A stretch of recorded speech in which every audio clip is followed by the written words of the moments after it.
तेजस्वी जी, जब आप बिहार के अस्पतालों की व्यवस्था इतना ठीक कर दिए हैं तो फिर आपके ही अधिकारी आपकी व्यवस्थाओं पर विश्वास क्यों नहीं करते हैं? जब पिछले कुछ दिनों में ऐसा देखा गया है कि बिहार सरकार के दो बड़े अधिकारी जब बीमार हुए हैं तो वह अपना इलाज करवाने के लिए पारस अस्पताल को चुने हैं। जब कहा जाता है कि स्वास्थ्य व्यवस्था में सुधार हो गया है, बिहार का सबसे बड़ा और नामी अस्पताल पीएमसीएच है, इसके बाद पटना में आईजीएमएस है, एनएमसीएच है, और इन तीनों बड़े अस्पताल के अलावा ऐसे कई छोटे छोटे अस्पताल पटना में बने हुए हैं, जिस अस्पताल में जो है वह कहा जाता है, दावा किया जा रहा है सरकार की तरफ से कि यहाँ पर सारा व्यवस्था ठीक कर दिया गया है, हर चीजों का इलाज हो रहा है। तो फिर पिछले 10 दिनों में जब बिहार सरकार के दो बड़े अधिकारी बीमार हुए तो वो फिर पारस अस्पताल को क्यों चुन लिए? पारस अस्पताल में जाना हर आदमी के बस की बात तो नहीं है, लेकिन सवाल ये नहीं है कि कौन अधिकारी अपने बच्चों को कहां पढ़ा रहा है, कौन अधिकारी अपना इलाज कहां करवा रहा है। सवाल मानसिकता का है। सवाल इस बात का है कि जब आपके द्वारा ही बनाए गए सिस्टम पर आप खुद विश्वास नहीं कर पा रहे हैं तो आप आम जनता को कैसे कह सकते हैं कि आप पीएमसीएच जाइए, आप आईजीएमएस जाइए, आप एम्स जाइए, आप एनएमसीएच जाइए? क्योंकि आम जनता के लिए तो जो है वह आज भी पीएमसीएच को लेकर के एक बहुत बड़ा विश्वास है।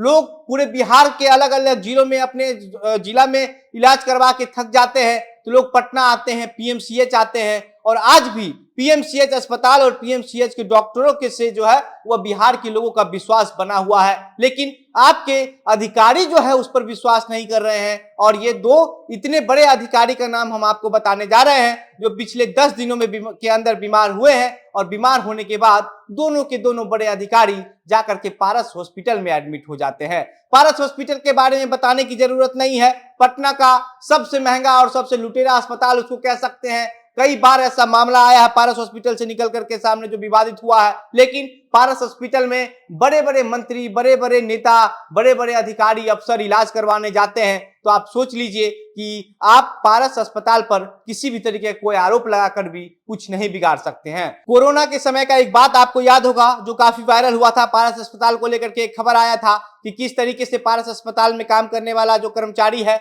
वह एक महिला को जो है वह अपना शिकार बनाने की कोशिश किया था, उसके साथ बदसलूकी किया था, जबरदस्ती किया था, और उस समय जो है उस महिला का पति का जो स्थिति है वो काफी खराब था। लेकिन जो अस्पताल का कर्मचारी था वो कहता था कि हमको इस तरीके से तुम टच करने दोगी तब हम तुम्हारे पति का इलाज करेंगे, नहीं तो तुम्हारे पति का इलाज नहीं करेंगे। वीडियो हुआ, सोशल मीडिया पर वायरल हुआ था। उसके बाद जो है पारस अस्पताल पर कई तरह के सवाल उठे थे, लेकिन पारस अस्पताल को आज भी कुछ नहीं बिगड़ा है। उसी तरीके से पारस अस्पताल रुतबा में चल रहा है जिस तरीके से पारस अस्पताल इस मामला से पहले चल रहा था। पारस अस्पताल को लेकर के कहा जाता है कि अगर आपको बहुत पैसा है, आपको पैसे की अगर नहीं कोई चिंता है तब आप पारस अस्पताल में जाइए, क्योंकि लुटेरा अस्पताल है। यह अस्पताल आम लोगों का अस्पताल नहीं है। ये प्राइवेट अस्पताल जो है यह सरकार के बड़े बड़े अधिकारी, अफसर के लिए बनाया गया है, मंत्री, नेता, विधायक के लिए बनाया गया है। आम लोगों के लिए यह पारस अस्पताल नहीं है। आपको हम बताना चाहते हैं कि पिछले दिनों जब बिहार सरकार के सबसे बड़े अधिकारी आमिर सुबहानी की तबीयत खराब होती है, न्यूरो से जुड़ी जब उनको दिक्कत होती है, दिक्कत होने के बाद वह जो है वह अपने ही द्वारा बनाए गए सिस्टम पर, अपने ही द्वारा बनाए गए स्वास्थ्य व्यवस्था पर विश्वास नहीं कर करके वह पारस में जाकर के एडमिट होते हैं। और पारस में एडमिट होने के बाद जब 15 सितंबर को नीतीश कुमार उनसे मिलने के लिए जाते हैं अपने पूरे तमाम टीम के साथ, तो फिर निकल करके मीडिया में ये खबर आती है, लोगों को पता चलता है कि आमिर सुबहानी की तबीयत बिगड़ी है, और आमिर सुबहानी बिहार के सबसे बड़े बड़े नामी और बड़े अस्पताल को छोड़ करके जो है वह पारस अस्पताल में भर्ती हो गए हैं। नीतीश कुमार अगर मिलने नहीं जाते तो इस बात की खबर नहीं निकल करके सामने आती कि आमिर सुबहानी की तबीयत बिगड़ी है और आमिर सुबहानी पारस अस्पताल में भर्ती हुए हैं। लेकिन इससे पहले जो है वह पटना के डीएम चंद्रशेखर जी भी जो है वह बीमार हुए थे। चंद्रशेखर जी को डेंगू हो गया था। डेंगू होने के बाद चंद्रशेखर जी भी सबसे बड़े अस्पताल, जिस अस्पताल को लेकर के सरकार दावा ठोकती है कि पीएमसीएच है, आईजीएमएस है, एम्स है, एनएमसीएच है, ये व्यवस्था है, वो व्यवस्था है, इस चीज का इलाज हो रहा है, उस चीज का इलाज हो रहा है, लेकिन जब पटना के ही डीएम साहब को एक मामूली डेंगू का अगर हो जाता है तो वह अपने द्वारा बनाए गए व्यवस्था पर विश्वास नहीं करके पारस अस्पताल पर अपना भरोसा जताते हैं। और पारस अस्पताल में जाकर के एडमिट हो जाते हैं। नीतीश कुमार भी अपनी तमाम पूरे टीम के साथ जो है वह डीएम साहब से भी मिलने के लिए 4 सितंबर को जो है वह पारस अस्पताल पहुंचते हैं और उसके बाद जो है ये भी खबरें निकल करके सामने आ जाती है कि डीएम साहब की तबीयत खराब है, पारस अस्पताल में भर्ती हैं, नीतीश कुमार उनसे मिलने के लिए गए हैं। सवाल देखिए ये नहीं है कि किस तरीके से कोई अफसर, कोई अधिकारी या फिर कोई मंत्री, नेता, विधायक अपने बच्चे को कहां पढ़ा रहा है, किस प्राइवेट स्कूल में पढ़ा रहा है, किस प्राइवेट अस्पताल में इलाज करवा रहा है। लेकिन एक सवाल तो है कि जब सिस्टम आप ही लोग मिल करके बना रहे हैं तो फिर आप अपने द्वारा बनाए गए सिस्टम पर विश्वास क्यों नहीं कर पा रहे हैं। आप आम लोगों को कह रहे हैं कि हमने पीएमसीएच में ये व्यवस्था करवा दिया, हमने आईजीएमएस में ये व्यवस्था करवा दिया, तो फिर क्या वह व्यवस्था आपके लिए काम नहीं करती है? क्योंकि आप अधिकारी हैं और अगर उस व्यवस्था का जो लाभ है वो आपको दिया जाए, अगर उस व्यवस्था के जरिए आपका इलाज करना शुरू किया जाए तो वो जो व्यवस्था है वो आपके ऊपर काम नहीं करेगा क्या? क्योंकि आप नीतीश कुमार के करीबी अधिकारी हैं या फिर आप पटना के जिला अधिकारी हैं। पटना के जिला अधिकारी का अगर आवास की बात करें तो वहां पीएमसीएच से काफी नजदीक भी है आवास है उनका, लेकिन इसके बावजूद भी वह वहां नहीं जाकर के पारस अस्पताल में इलाज करवाते हैं। ये अपने आप में एक बड़ा सवाल है